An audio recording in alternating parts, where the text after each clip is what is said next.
नमस्कार, जी न्यूज देख रहे हैं आप। मैं हूं अदिति अवस्थी और वक्त हो गया है हमारे स्पेशल शो किसका बंगाल का। ममता बनर्जी ने आज 2021 के चुनाव के लिए अपना ब्रह्मास्त्र चला दिया है। 2 बार टलने के बाद आज टीएमसी का घोषणा पत्र जारी किया गया। इस घोषणा पत्र की यह खासियत है कि इसमें हर धर्म और समाज के हर वर्ग के लिए वादे किए गए हैं। साथ ही साथ ममता ने विकास के मामले में भी बंगाल को नंबर 1 बनाने की बात कही है। लेकिन सवाल यह है कि क्या इन वादों से ममता तीसरी बार सत्ता हासिल कर पाएंगी?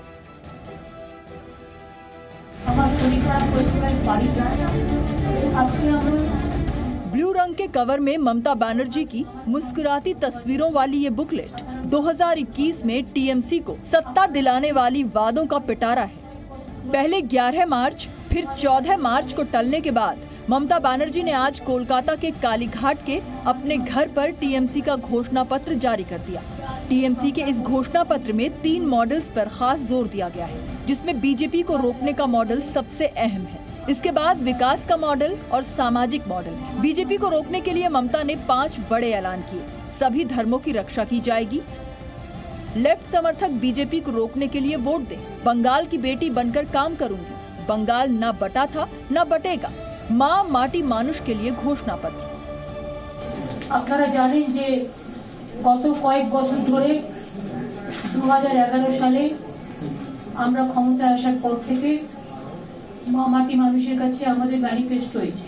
तुष्टिकरण के आरोपों को हटाने के लिए ममता बनर्जी ने ये कहा कि उनके मैनिफेस्टो में सारे धर्म और जाति का ख्याल रखा गया है और साथ में उन्होंने ये भी कहा कि जो लेफ्ट के लॉयल वोटर्स हैं, क्योंकि वो बंगाल में बीजेपी को रोकना चाहते हैं तो लेफ्ट की सरकार बननी संभव नहीं है बंगाल में, तो इसलिए बीजेपी को रोकने के लिए उनको तृणमूल कांग्रेस को वोट देना चाहिए। बीजेपी को रोकने के लिए ममता बनर्जी ने सामाजिक मुद्दों पर खूब वादे किए हैं। टीएमसी के घोषणा पत्र में कहा गया है कि किसानों को सालाना 10,000 रुपए दिए जाएंगे, छात्रों को 10 लाख रुपए तक का कर्ज 4% की ब्याज पर दिया जाएगा। मई के बाद 1,000 रुपए प्रति माह विधवा भत्ता दिया जाएगा। जिनकी आय कम है उन्हें 1,000 रुपए प्रति महीने भत्ता दिया जाएगा। ST/SC को हर महीने के लिए 1,000 रुपए महीना दिया जाएगा। ममता बनर्जी ने घोषणा पत्र जारी करते हुए ये कहा कि ये माटी मानुष का घोषणा पत्र है और वो बंगाल की बेटी बनकर बंगाल के लोगों के लिए काम करना चाहती है। साथ में उन्होंने ये भी कहा कि ये घोषणा पत्र जो है वो बंगाल के विकास पर फोकस करता है और उन्होंने ये भी कह दिया कि बंगाल ना ही तो बटा था और अब वो ना ही बटने देंगे। कल जेपी नड्डा ने बंगाल की चुनावी सभा में आरक्षण का दांव चला था, लेकिन आज ममता बनर्जी ने महर्षि समुदाय को ओबीसी में शामिल करने की बात कर बीजेपी के इस मोर्चे पर मात देने की कोशिश की है। तृणमूल के मैनिफेस्टो में बड़ा कास्ट कार्ड खेला गया है। कई ऐसी जातियों को ओबीसी स्टेटस दिया जाएगा, जैसे माहिष्य, तामुल, शाह और तिली। माहिष्य कम्युनिटी ऐसी है जो बड़ी संख्या में ईस्ट मिदनापुर, वेस्ट मिदनापुर और अन्य जिलों में है और ममता बनर्जी भी नंदीग्राम सीट से चुनाव लड़ रही है जो ईस्ट मिदनापुर में है और ओबीसी स्टेटस इनको देने से कई सीटों पर इन्फ्लुएंस हो सकता है। इसके अलावा ममता बनर्जी ने अपने विकास के कामों को गिनाया तो नए वायदे भी किए। ममता बनर्जी ने कहा कि MSME सेक्टर में बंगाल नंबर 1 बनेगा, 10 लाख MSME यूनिट बनाए जाएंगे, बंगाल में बेरोजगारी को आधा कर देंगे और लोगों के घरों तक सरकारी योजनाएं पहुंचाएंगे। टीएमसी के घोषणा पत्र को अगर आप गौर से देखेंगे तो 3 बातें सामने आएंगी। पहला ये कि ममता बनर्जी ने उन मुद्दों को छुआ है जिससे वो आज तक किनारा करती आई हैं। दूसरा ये कि ममता बनर्जी ने बीजेपी जिन मुद्दों को उठा रही है उनको छुआ है और तीसरा ये कि नए वोटरों को लुभाने के लिए तमाम घोषणाएं की गई है। लेकिन क्या ममता बनर्जी इन घोषणाओं के माध्यम से जनता का वोट बटोर कर फिर सत्ता में वापसी कर पाएंगी? रवि त्रिपाठी, जी मीडिया, कोलकाता। ममता के वादों के बाद अब बात कोरोना पर बंगाल में शुरू हुई राजनीति की। ममता बनर्जी ने आज आरोप लगाया कि केंद्र सरकार बंगाल को पर्याप्त मात्रा में वैक्सीन नहीं दे रही है, जिससे केंद्र सरकार ने खारिज कर दिया। ऐसे में जब कोरोना के मामले लगातार बढ़ रहे हैं तो सच क्या है? कोरोना जैसी महामारी पर कौन राजनीति कर रहा है, केंद्र सरकार या ममता बनर्जी?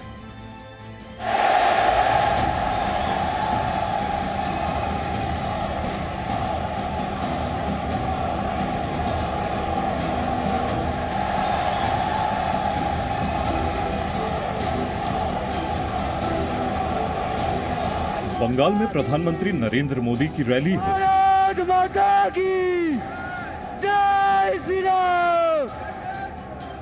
मुख्यमंत्री ममता बनर्जी का रोड शो हो, या फिर अमित शाह का चुनावी कार्यक्रम, हर जगह लाखों लोगों की भीड़ होती है। ऐसे में जब महाराष्ट्र में कोरोना की दूसरी लहर शुरू हो चुकी है, पूरे देश में कोरोना का मुद्दा गर्म हो रहा है। प्रधानमंत्री नरेंद्र मोदी कोरोना पर बैठक कर रहे हैं, तो इसी को मुद्दा बनाकर आज ममता बनर्जी ने बीजेपी पर जमकर हमला किया। झारग्राम की रैली में ममता बनर्जी ने आरोप लगाया कि केंद्र सरकार बंगाल को पर्याप्त मात्रा में वैक्सीन नहीं दे रही है, जिसकी वजह से कोरोना के खिलाफ मुहिम कमजोर हो रही है। আমাদের হাতে নেই, ওটা সেন্ট্রাল গভর্নমেন্ট পারমিশন না দিলে হবে না। আমি বলছি আমি টাকা দেব, আমি চাই জনগণকে বিনা পয়সায় কোভিডের ইনজেকশন সবাইকে দেব, তুমি আমাকে দাও।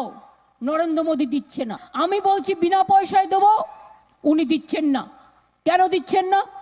আবার দেখুন কোভিড শুরু হয়েছে।